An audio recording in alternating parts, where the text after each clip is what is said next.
তোমরা যাই বলো, রাস্তার ধারে চাউমিন খেতে যা মজা লাগে না।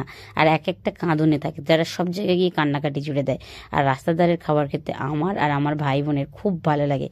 চলো আরও একটা দিন, আরও একটা সকাল শুরু করছি তোমাদেরকে সাথে নিয়ে। আর আজ আমরা যাব মেলায়। মুক্তি আমাদের এখানে একটা চ্যারিটেবল ফান্ড, আর আমার মামা সেখানকার একজন কর্মচারী, তাই আমাদেরও ওই মেলায় যাওয়ার সুযোগটা হয়ে গেছিল মামার দৌলতে আর কি। আর সেখানে গিয়ে আমার ভাই কান্নাকাটি জুড়ে দিয়েছিল। আর এখানে অনেক রকমের বই, হস্তশিল্পের স্টল বসেছিল সন্ধ্যাবেলা, সেইগুলোতে অনেক লোক জমে। কিন্তু আমরা তো দুপুরের সময় গিয়েছিলাম। এখানে সব কিছুই ওপেন চিলড্রেনদের জন্য, এই খেলনাগুলো সব কিছুই খোলা ছিল, যে যার মতো উঠছিল, খেলছিল। আর আমার অনন্যা ভাইবস নিচ্ছিল একটু এই সমস্ত বাচ্চাদের টয় ট্রেনের উঠবে বলেছিল, কিন্তু শুধুমাত্র স্কুল ড্রেসে যাওয়া বাচ্চাদেরকেই অ্যালাউ করছিল এই ট্রেনটায়, তাই ও আর উঠতে পারেনি।